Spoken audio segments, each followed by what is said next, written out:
بات ہے۔ شورش کاشمیری کے چٹان رسالے میں جو انٹرویو انہوں نے دیا، جو بعد شورش کاشمیری کی کتاب میں شائع ہوا، اس کے اقتباسات آپ سنیے اور آج کے پاکستان سے اس کا موازنہ کیجئے۔ مولانا ابوالکلام آزاد نے فرمایا، جناح اور لیاقت علی خان جب تک زندہ ہیں اس وقت تک مشرقی پاکستان کا اعتماد متزلزل نہیں ہو سکتا، لیکن دونوں رہنماؤں کے بعد ایک چھوٹا سا واقعہ بھی ناراضگی اور اضطراب پیدا کر سکتا ہے۔ ابوالکلام آزاد پھر پیشن گوئی کر رہے ہیں، میں محسوس کرتا ہوں کہ مشرقی پاکستان کے لیے بہت طویل مدت تک مغربی پاکستان کے ساتھ رہنا ممکن نہ ہوگا۔ دونوں خطوں میں کوئی بھی قدر مشترک نہیں سوائے اس کے کہ دونوں طرف رہنے والے اپنے آپ کو مسلمان کہتے ہیں۔ اس کی مزید تشریح ابوالکلام آزاد نے اپریل 46 میں کی۔ حقیقت یہ ہے کہ دنیا میں کہیں بھی مسلمان پائیدار سیاسی اتحاد پیدا ہی نہیں کر پائے۔ عرب دنیا کی مثال ہمارے سامنے ہے۔ جناب آزاد پھر کہتے ہیں، مشرقی پاکستان کی زبان، رواج اور رہن سہن مغربی پاکستان کی اقدار سے مکمل طور پر مختلف ہے۔ انہوں نے آگے چل کے اسی انٹرویو میں کہا، پاکستان کے قیام کی گرم جوشی ٹھنڈی پڑتے ہی اختلافات سامنے آنے شروع ہو جائیں گے، جو جلد ہی اپنی بات منوانے کی حد تک پہنچ جائیں گے۔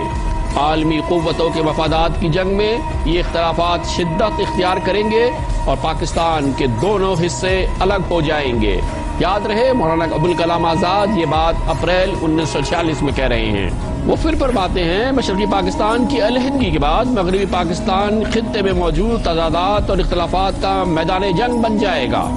پنجاب، سندھ، سرحد اور بلوچستان کا قومیائی تشخص بیرونی مداخلت کے دروازے کھول دے گا۔ وہ وقت دور نہیں ہوگا جب عالمی قوتیں پاکستان کی سیاسی قیادت میں موجود مختلف عناصر کو استعمال کر کے اس کے حصے بکرے کر دیں گے، جیسا کہ بالکان اور عرب ریاستوں کے ساتھ کیا گیا تھا۔ اس وقت ہو سکتا ہے کہ ہم اپنے آپ سے یہ سوال کریں گے کہ ہم نے کیا کھویا اور کیا پایا۔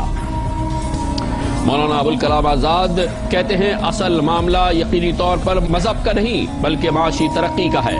مسلمان کاروباری قیادت کو اپنی صلاحیت اور ہمت پر شکوک و شبہات ہے۔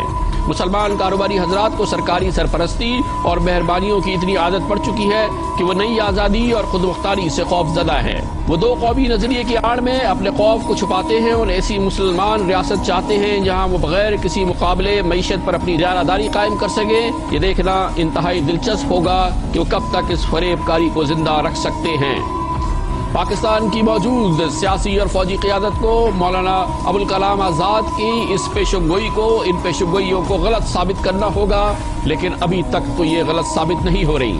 اسی انٹرویو میں 1946 میں مولانا ابوالکلام آزاد سمجھتے ہیں، میں سمجھتا ہوں کہ اپنے قیام سے ہی پاکستان کو بہت سنگین مسائل کا سامنا رہے گا، جن میں شامل ہیں کئی مسلم ممالک کی طرح پاکستان کی نااہل سیاسی قیادت فوجی آمروں کی راہ ہموار کرے گی۔ 1946 میں ہے مولانا ابوالکلام آزاد کا یہ کہنا۔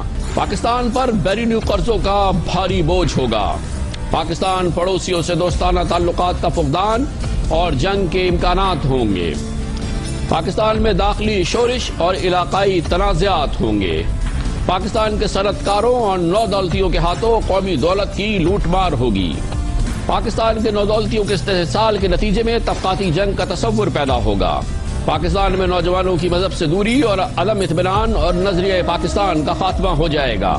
پاکستان پر کنٹرول حاصل کرنے کے لیے عالمی قوتوں کی سازشیں بڑھیں گی۔ مولانا ابوالکلام آزاد نے 1946 میں فرمایا، اس صورتحال میں پاکستان کا استحکام دباؤ کا شکار رہے گا اور مسلم ممالک اسے کسی طرح بھی تعاون فراہم کرنے کی پوزیشن میں نہیں ہوں گے۔